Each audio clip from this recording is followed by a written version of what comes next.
Hey everybody, so in this video we are going to be looking at entertainment in the 1920s and how that developed.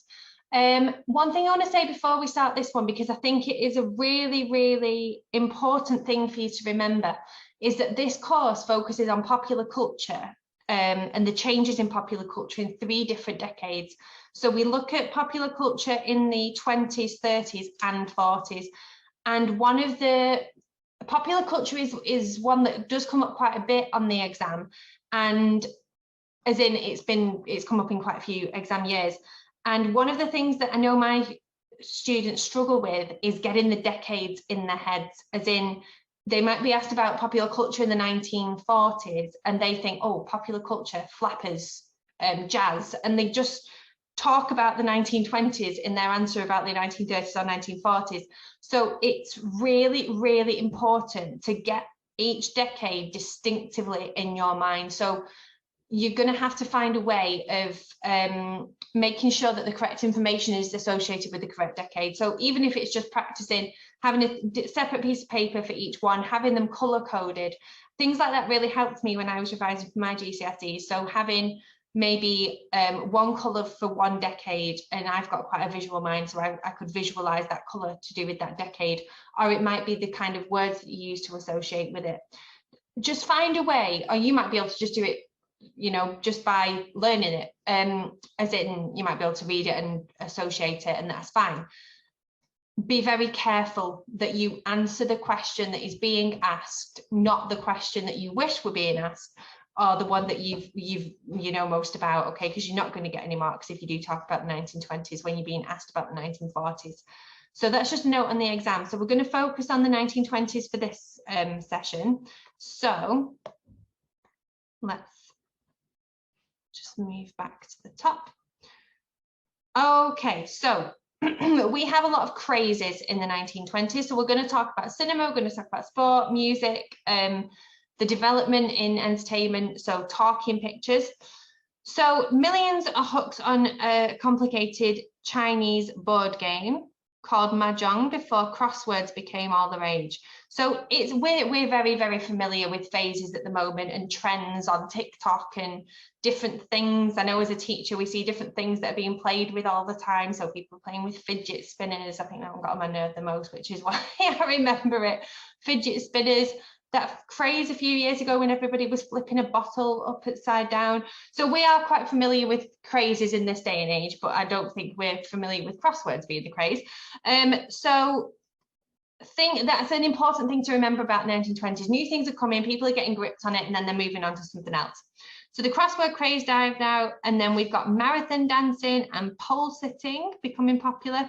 People would see how long they could dance without stopping, or how long they could sit on top of a pole or another high place without falling off. I can actually see that becoming a TikTok trend actually in the 2020s.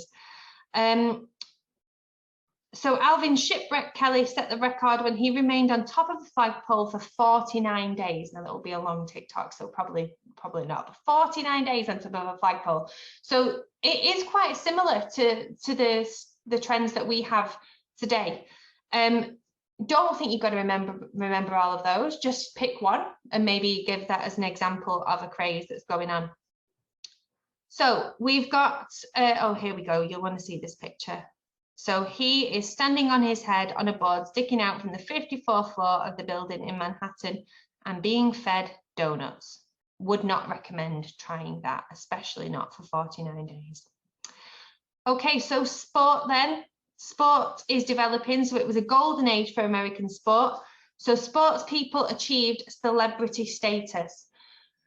Now, it's quite alien to us, the concepts that people who played sport weren't celebrities, but if you didn't, obviously you didn't have the TV, you didn't have these massive stadiums and massive games and those kinds of things, as in people didn't watch them on telly, they didn't read about them, they didn't hear of the games on the radio. So all of this development in technology is helping the development in sport as well. So as well, advertisement was important because they could, companies who were trying to sell things, because we know that the consumer society started in the 1920s, companies who were trying to sell things could sponsor athletes to have their adverts on them, which again, we're very familiar with today, but was a new thing then.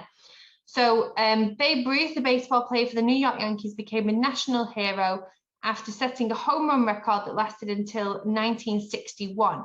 So by 1930, he was earning $80,000 a year, the equivalent of $7 million a year today. Okay, so that was a lot for a sports person in that time. It's not a lot at all for footballers and nowadays. Bobby Jones took the golfing world by storm. He won the British Open in 1926 and 1927 and 1930. Then he won the US Open as well. So like we said, radio, broadcast, newspapers and magazines helped bring major sporting events to a mass audience. So around 60 million radio listeners heard the coverage of the 1927 World Heavyweight Boxing title between Jack Dempsey and Gene Tunney. Again, you don't need to learn all of this information, but just having one example of one sport and how it developed over this period is going to do you really well. Okay, so there's a picture of Babe Ruth for you. So jazz music. This is another massive development in the 1920s and shows how the war actually spread these different ideas and different types of dancing as well. Dances were very popular. So the jazz age. Jazz became popular. It originated in the southern states of America among African Americans, which is why I made a point about in the last video about the white man being sat at the piano. There are many styles of jazz, but broadly speaking, it is known for improvisation, fast tempo, and lively rhythms. So it had spread from the South as African Americans began to move north in search of work. So we'll talk about this again, but this is internal migration.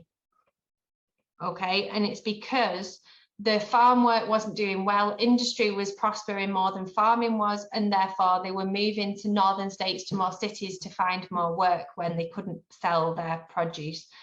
So this migration brought this phenomenon further out than the south of America. So the music appealed to the young, both black and white, and it soon became the most popular music style in dance halls because it was really good to dance to, bars and nightclubs in some of the big northern cities such as Chicago and New York. And that has an impact on the women and the way they dance and dress, which we'll look at in the next video. So the Charleston. I would encourage you, if you don't watch Strictly Come Dancing, to YouTube what a Charleston is, and just to get you an idea of how the people dressed who performed it and the style of dancing that it was, because it was very different to the traditional ballroom style of dancing that we had before that. The one step, the tango and the black bottom were also popular.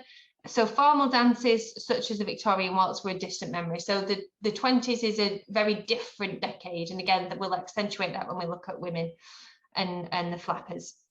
So we've got opportunities for black musicians as well. So Louis Armstrong, Duke Ellington, Bessie Smith, Fats Walter and Benny Goodman. They made big money from a nightclub and radio performances and record sales. So Louis Armstrong is probably the most famous, and you can do with just remembering Louis Armstrong for the exam if you want an example. Okay, so then we've got cinema. Cinema develops massively, and cinema stars also do as well throughout the 20s and the 30s. You may have heard of Charlie Chaplin, you may not have heard of Charlie Chaplin, but we're going to talk about him now a little bit. So the big success was the movie industry. So we've got Hollywood and the emergence of Hollywood in the 1920s. Movies were big business before the 1920s. So we had 35 million people going seeing films in 1919. But during the next decade, there was a high of 100 million people a week in 1930. Now, that's a really nice statistic for you to learn there. So 100 million people per week by 1930 were going to the cinema. So that's as many people as go to visit the cinema in a year in Britain today. And it's probably a lot less than that now. I go to the cinema quite regularly, and it's not really full ever, apart from for like big Marvel films or whatever. Because we've got other things to do today. People, you know, you can stream on Netflix, you can play video games, but cinema was big entertainment in the 1920s and 30s. It was new. Okay, it was exciting. It was a different way of filling your time. Remember, no internet, no computers, no phones. Try and get your head around that one. So the industry was booming because of something called the star system. So this was used to describe the way movie studios promoted their starring actors. So the media had full access to the star. Now, again, this is something that we're very familiar with. We know the personal lives of a lot of movie stars, of a lot of celebrities, but this was new in the 1920s. So they did magazine interviews, photo shoots, radio shows, public appearance. They were often presented as sex symbols. Again, something that we're so used to. We don't see this as unusual. They attracted fans who were keen to copy their favourite star's hairstyle. You know, Jennifer Aniston. That was very, very popular to copy her hair in the 90s and the early 2000s. And dress sense.